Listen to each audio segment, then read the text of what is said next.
Hello guys, magandang araw po sa inyong lahat. Ito naman pong kaibigan nyo si Jake. Sa video natin ngayon, magbibigay po tayo ng ating comment dito po sa isang influencer na si content creator na si Claudine Co, no? Sa kanyang post by Philippines, Hello USA Char.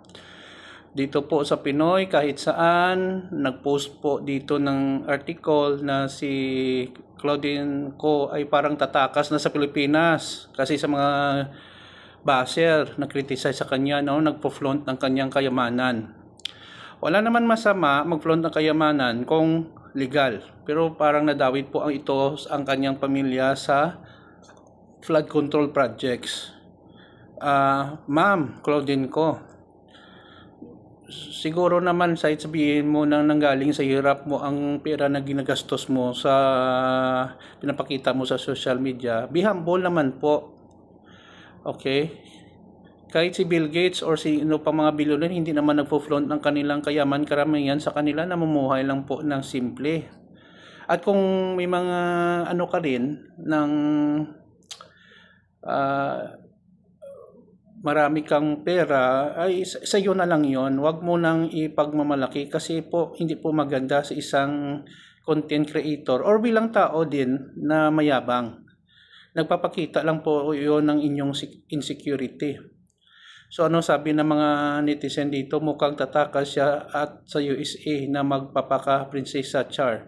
Talaga lang by Philippines, Hello USA, how hard she's being away from motherland and families. You crying in the middle of cold night. See, you can always run anywhere you want, but one thing is for sure, you can't hide.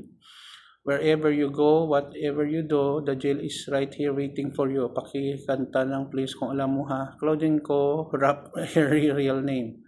Doon ka naman sa USA, babasi, whatever your fam hide. Ganito, she will be tracked down, believe me, by the Marites. My extradition treating Pilipinas at USA. See you soon. Your conscience, if you have one, will chase you wherever you are. Karma will never forget you in your family for life. You can run, but you cannot hide.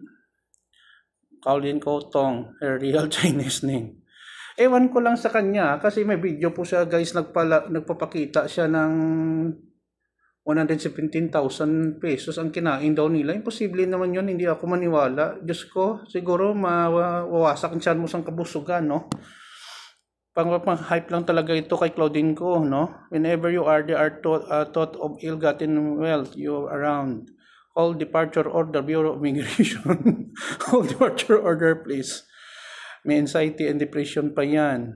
Run, karma is me waving in the family, blah, blah, blah. Okay. So, masasabi ko lang dito kay Miss Claudine Co, ma'am, ano po, wag na pong magyabang ma'am, kahit kayo pang may-ari ng mundo, no? Wag na kayo magyabang kasi masama yon. Be humility po. Feeling ko insecure talaga to. Baka nagkamali lang ako. Ano ba masasabi nyo guys? Please like, share, and huwag kalimutan mag-subscribe sa channel ko. Maraming salamat po.